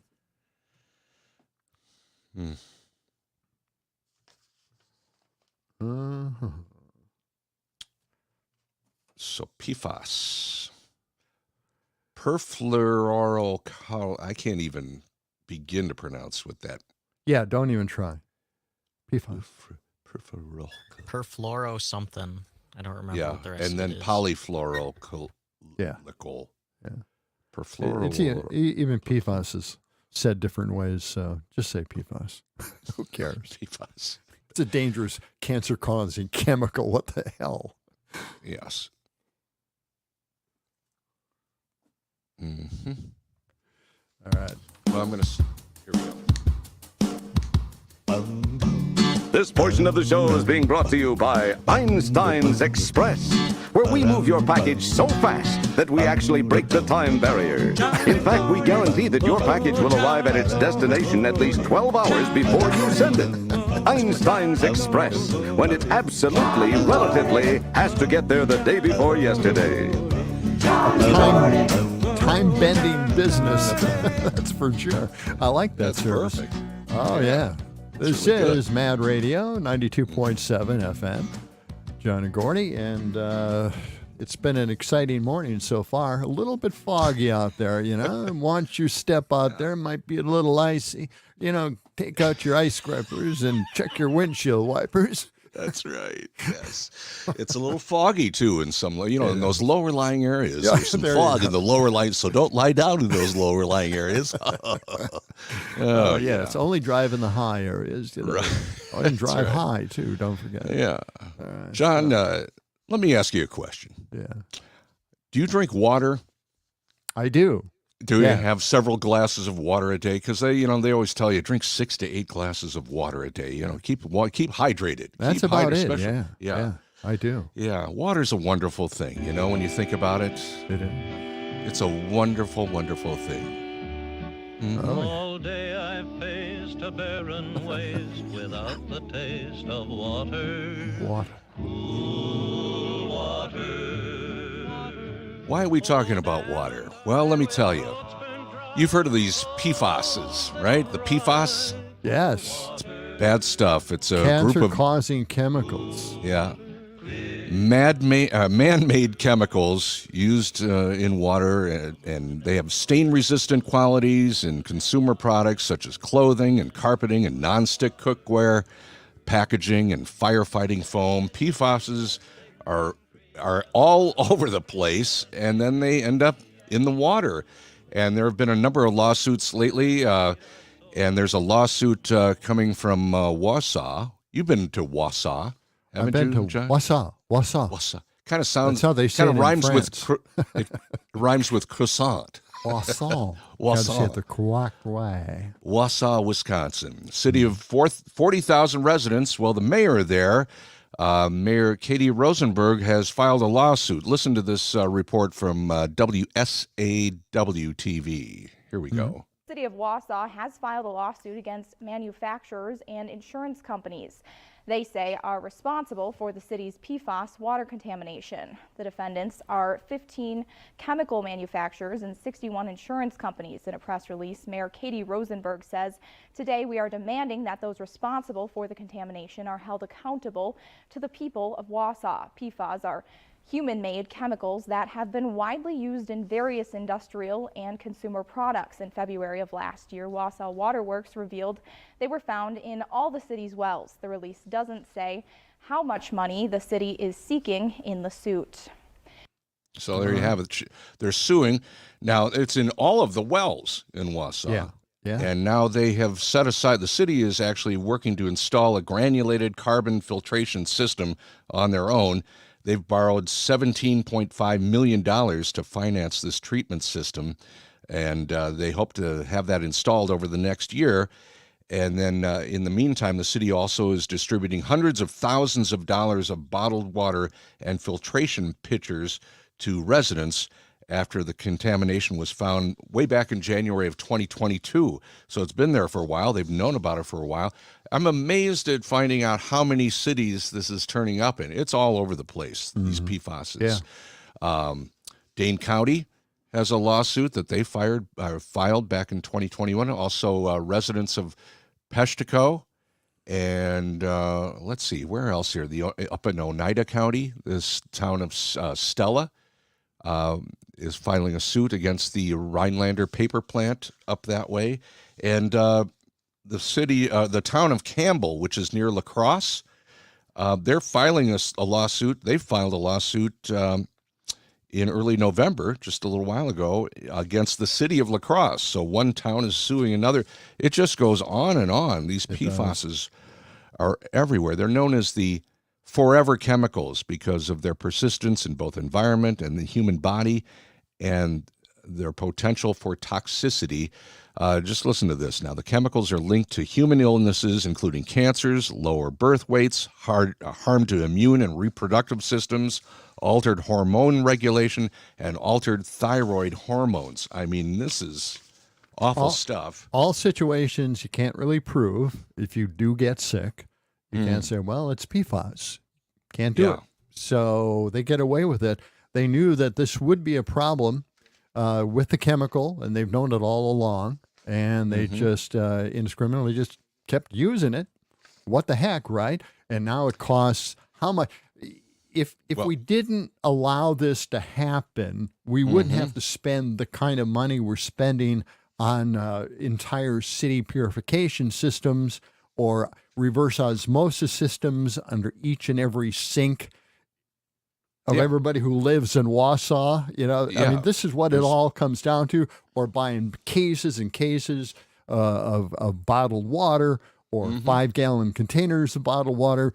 None of that would have to happen. People would have to spend the money on it, but we are spending tons of money trying to drink clean water because of the pollution problem. And we could have nipped this in the bud if we wanted to, or at least try to start reducing it very quickly in order to, help people not get sick. Yeah, but no. In the city of Wausau, which is 40,000 residents, they're having to spend $17.5 million to install this treatment system that's going to be installed over the next year, and then hundreds of thousands of dollars even more on bottled water until that happens. So right. It's a huge problem. And our gerrymandered Republicans in the state legislature are basically putting this on hold because the federal government hasn't given them the exact standard level of PFAS in our water yet. Mm-hmm. So they haven't come out with that. So instead of creating our own safe level, which is no level at all, but really a safer level, they're going to wait because they think they can. Well, they can do this. They can wait on people's health just because that's the way they think. I don't get it. And it's a nationwide problem, but in the state of Wisconsin, State Attorney General Josh Kaul filed a lawsuit against the Tyco company, alleging the company knowingly released PFAS into the environment for years, and that was directed at the PFAS problem up in Marinette and Peshtigo. But so he took some action there, but it's just going to be nothing but lawsuits and trying to clean up the PFAS with filtration system. It's a nightmare really for the water systems and for the people that have to deal with that. I read a story that, keep this in mind, this is pretty wild, but yeah. The nation's military says they cannot do without PFAS, that their entire industry, the military industrial complex, will shut down if they can't use the chemical in all the things that they use it in. It's that widespread in the military that it basically would shut the military down if we banned it or restricted it or took it away from the military. They couldn't handle it. So I don't know where that's going to go. Well, let's just hope the aliens reveal themselves and come in and start cleaning up some of this stuff for us, because we can't handle it anymore. It's out of control. Just come on out. That's the way to do it. Guide us to the future somehow. Yeah. Well, it's caught on, and I guess I've caught this disease myself. It's not a PFAS disease. Could be, I guess. What? But what are you talking it's about? Trump derangement syndrome. Don't we all have that a little bit? I mean, I guess we all do. Some, like it, and some, regret ever having it. But we have it. And what is it exactly?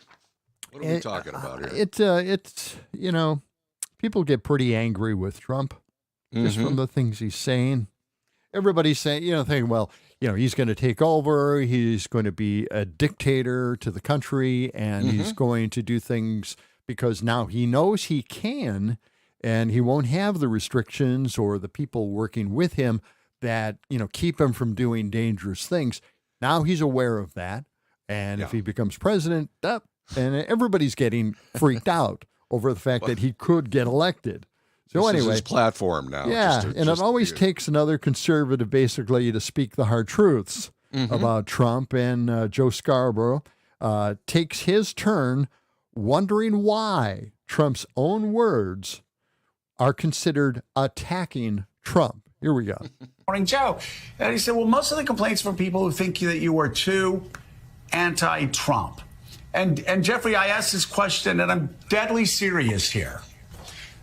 When you have somebody that says, he writes it down on Truth Social, that he wants to terminate the Constitution, that he wants to jail political opponents. Let me say this again. This is not Trump hatred. This is using Trump's words, just like saying he was one who terminated Roe v. Wade. When you have somebody who's running for office that said they want to terminate the Constitution, they want to jail political opponents, they want to execute generals who are insufficiently loyal, they want to create mass internment camps to send immigrants there, they want to take networks off the air that are insufficiently loyal and try their executives for treason. That's what he says. How am I being too difficult? How are you being too difficult? How is anybody who loves American democracy being difficult by pointing out the danger that is in front of all of us if this guy gets back into the White House? And there you go. It's Joe Scarborough telling it like it is. Charlie Sykes is similar to this. They've seen the light. They were part of the system, the Republican system of doing things, free market. And now, everything has gone off the Richter scale, and they're trying to make up for lost time and trying to tell everybody, warn everybody about what is really happening. But the MAGAs don't listen. They are determined, because I think it's more of an ego thing than anything. They've invested part of their personality in Trump. And so any attack on Trump is an attack on them as well. Well, they also feel that if they go after Trump now, if they turn in the tables and go after him, then he's going to, he's on, they become on his list of people to attack. Exactly. Yeah, they're actually afraid of him. They're afraid of him. Yeah, he runs his ship on fear. Well, it's like a mob boss, right? Yeah, that's it. But we've been waging an all-out war in American democracy. You look at what they've been doing.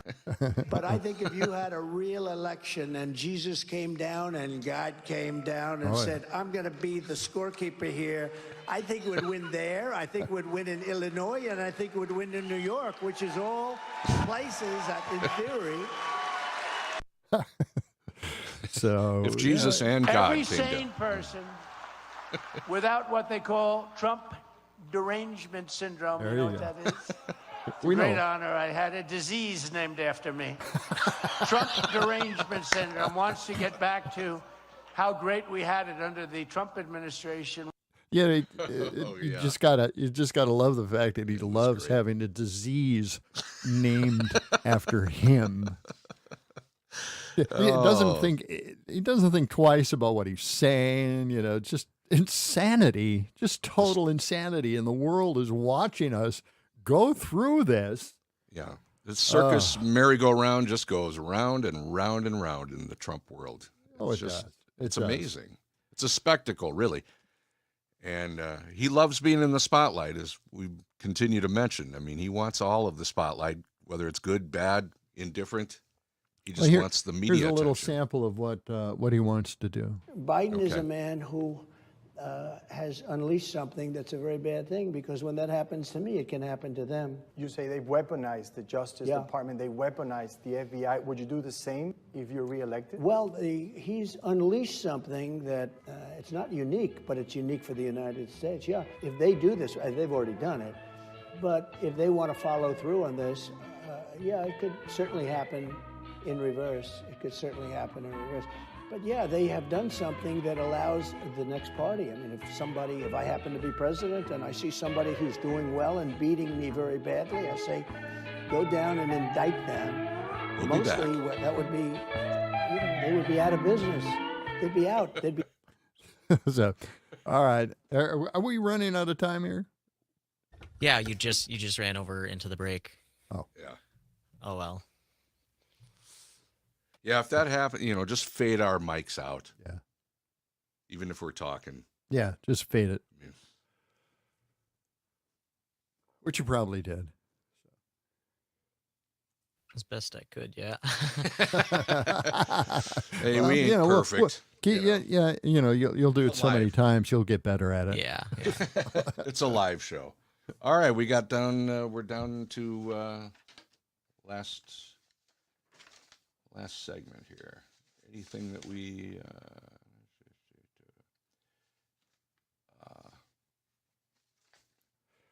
how about just blowing out a whole bunch of I got some conversation? We never got to how about the conversation thing, and then Huckabee Sanders and the Pope, and just little odds and ends.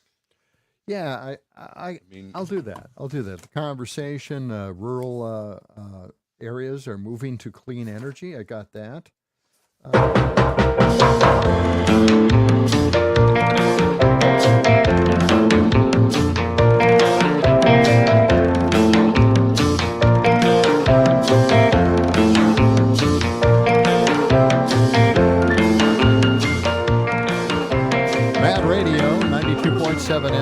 12:58 a.m., broadcasting over the airwaves and on Facebook, social media, and YouTube, and X. Yeah. We're all over the place. We're everywhere. X. As usual. 608-879-8255. You can call us. You can text us. Getting a bunch of texts this morning. 608-879-8255. And you can always get a hold of us on the Civic Media app and send us messages there. All right. You get a little bit more on Trump here, okay? Okay. Because I thought this was a surprising observation from Chris Hayes, who hosts his own show on MSNBC. And, it's pretty bold. So he said this, no one should lose sight of what this is all about. And this is about Biden's son. The sheer sadism of his attempt to wield a son's addiction against the father for political purposes. That's what has animated this entire enterprise from the beginning. And it is absolutely so true, so ridiculous that you really have to kind of feel sorry for an entire party that has resorted to this kind of desperation, you know? So let's, here is James Comer, a comment from him in regards to the whole fiasco. This is a whole fiasco now of Biden and impeaching Biden because he was getting payments from his son, Hunter, right? And they're finding out now that all Hunter was doing was paying him back a loan that Joe Biden had given him during a downtime so he could buy a truck. And now his son, Hunter, is paying him back like $1,300 in payments a month or whatever, something like some crazy amount. So now apparently that is just outrageous and shouldn't be happening. Listen to this. You can loan people money. If they pay you back, then you benefited directly from the influence peddling. So that's it. Well, you benefit directly from having the loan paying back to you. Yeah, I guess so, I would impeach the president for that one. Loaning his son money. It's all part of it really is crazy isn't it? conversations. Yes. So and on it goes. Yeah, they're intent on impeaching Biden, at least bringing it up for a vote. At least getting it that far. They want to do something to tag him with that. They do, and it's falling flat. Okay, it's falling flat. Now, there's an ad out by Tammy Baldwin, running again for the Senate. No real competition yet, but we'll see what happens from the candidates who ran a couple of times prior to that. But this is a little segment from the ad she is running. I think it's interesting. This is a farmer talking about climate change. Running a fifth-generation family farm is hard work, and climate change is making it harder, with extreme heat, drought, storms, and flooding. But Senator Baldwin and the Inflation Reduction Act are helping farms like ours feed people while being climate smart, so we can keep farming sustainably, combat climate change, and protect our land for future generations. Now, in the ad, she also mentioned that the Biden-Harris administration is delivering for Wisconsin farmers over 64,000 farms, basically, and it's part of the Inflation Reduction Act, and they're helping farmers across the state adapt to climate change. And the farmers are dealing with climate change. I've talked to my MAGA friend in Milwaukee who doesn't believe it. He continually repeats some phrase that came up with 30 years ago, and he's sticking to that, regardless of what is happening in reality. So, again, the one person who is doing everything she can for the farmers in Wisconsin, and a lot of Democrats are trying to do that as well in the state legislature, but she has been out there in front trying to help the farmers in our great state. So, Tammy Baldwin, good ad. Excellent. Good stuff. Yeah. Oh, did I get rid of my other story here? Oh, okay. I have this, and as you know, Trump is promising to take another look, in fact, get rid of the ACA, Obamacare, as a lot of megas might refer to it. And Again, another buzzword. He's thinking of getting rid of it, the Affordable Care Act, and there is absolutely no way you could replace it unless you put the old system back in place, which is god-awful. So I just want to play this from a candidate out in Montana, Tim Sheehy.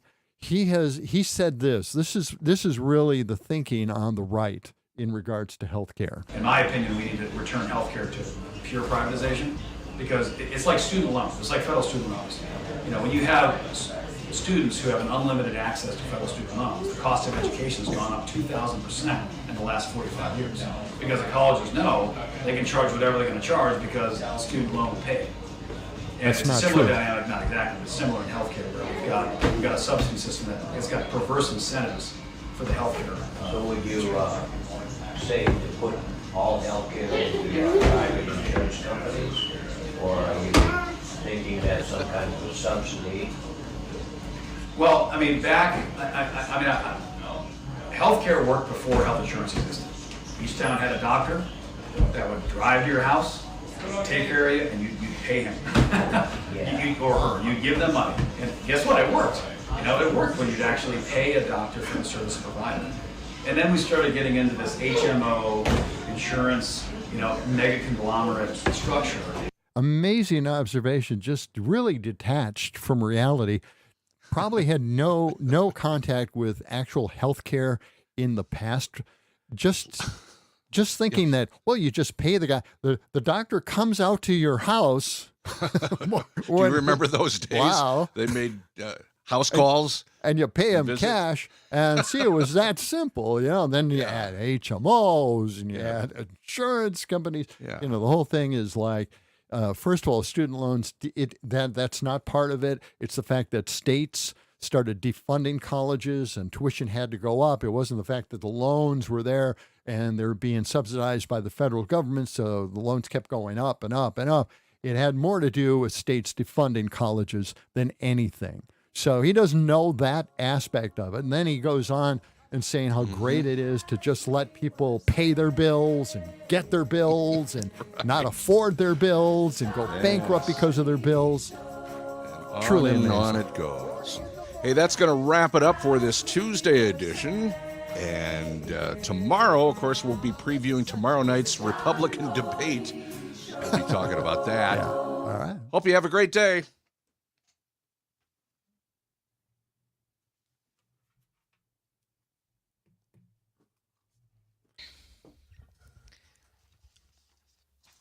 I've been bad at keeping track of time today. I think we got out just in time on that one. There are days like that. Just barely. According to my Yeah, I atomic forgot to- clock, we got out. Well, maybe a yeah, few but I seconds forgot to get the delay down in time. Mama Oh. said So- there'll be days like this. That's all right. Got a lot of good stories in today. Yeah. Well, a little organized. We never played the conversation, though. I No, was we trying to never did. We get always back try, right? God. And Well, the that's why I time think we tunnel. We gotta- got to bring back the time tunnel. We got to get like a regular feature on a certain day. That's You're right. Why, yeah. And even if we don't follow the grid all the time, we just got to okay, we got time tunnel coming up tomorrow. Let's find out something for that. You know, the conversation every other day or every day or whatever. I don't know. Just Well, sort of a roadmap. It doesn't time- mean we have to go through the roadmap, from one to the next, but The time tunnel is an easy one, and I can only do it on the same day because it's Facebook and it looks at the memories on that day. So I can't look ahead on that day, I don't think. But it's okay because it goes to my blog, and my blog is my conversational style of talking anyway. So it's like having a script already. So we'll just do it that way. But yeah, I think we should have like preset days for certain things. So, okay, this is the other thing. I'm going to just throw it out there. And this is for you, Gordy, because you know, What'd I do? and there's no pressure on it. You don't have to do this. This is not a big deal. But it's a thoughtful thing. Maybe we could go into the studio, every once in a while. Yeah. Because I was thinking like, every Thursday and Friday we go back into the studio and do the show. That is I'm just throwing that out there as an example. We don't have to do that, but because it's driving for you, you have to drive. And as winter comes on, the roads are going to get worse and worse. So adhering to a certain couple of days to come into the studio and do it live in person. And the only reason I'm saying that is because I am thinking there is some kind of, there's an intangible thing that all of us, Sam, you and me, just sitting around chit-chatting about all this stuff, there's some kind of, there's a better feeling. I think I can, completely go into a laughing frenzy because of something you do in the studio, but I don't think I can do that with you over there doing, there's something lost, and I don't know what it is. I just feel like it. But I'm not putting any pressure on you. We don't have to do it. No. Well, there's nothing wrong with, you could, you can always go into the studio. You're close by. So. Oh, yeah. No, I can go in. If we were going to do 1 or 2 days a week, I'd pick like Wednesday and Friday. Yeah. Just sort of balance out the week, sort of. Okay. But I'm not opposed to doing that. Fridays would be probably that I could definitely do. I think Fridays, and then Wednesday, depending on the weather, or it could be Tuesday or Wednesday. Yeah. Well, again, we don't have to stick to it. It doesn't have to be like exactly every Friday we do it, every Wednesday we do it. It just those would be the days that we could say, why don't we do it tomorrow? Or on Friday or something like that. So we'll play it by ear because of the weather in Wisconsin, but just see what happens. I think we should do a couple of shows. We should do shows, in person every once in a while just to get. Well, sure. Yeah. Do you feel like that? There's a little something there, I think we should. Yeah. I do feel that. That's, I don't have a problem with coming in once or twice a week. So, and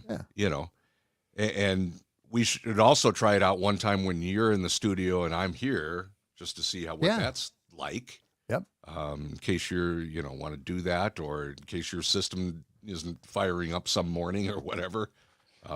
Believe me, I am ready to dash out of here. Every time Sam and I go at it, first thing logging in, I'm thinking, I am ready to go out the door and drive down, because, anything can happen, Well, this was the first time that I had any problems getting on, but I did change some things yesterday, just because I was having all that trouble I was telling you about with Adobe Audition. I couldn't figure it out. And then finally, there's a reboot, or what do you call it, on my Rodecaster, where you start with the factory reset. There's a factory reset button. Once I did that fixed the problem. But it also probably confused my computer enough that I couldn't log on this morning with the I logged on. Everything was looking good here, but you still couldn't hear me. Right. I was getting levels and everything, so I had to reboot the computer. Anyway, yeah. So this week, what is tomorrow? Wednesday? You want to come into the studio tomorrow, or would you rather do it Friday? I didn't hear back from Catherine on anything for us. So let's skip this week. Did you even ask her about doing shows remote, or did you just do it? No, she wanted to have a meeting with John and me just to, because she likes to do that every once in a while. But it was just an informal thing. It wasn't anything like any big deal. It's just like, we haven't talked for a while. So just to give you an idea, Catherine basically thinks that it doesn't sound like we planned anything out. Right.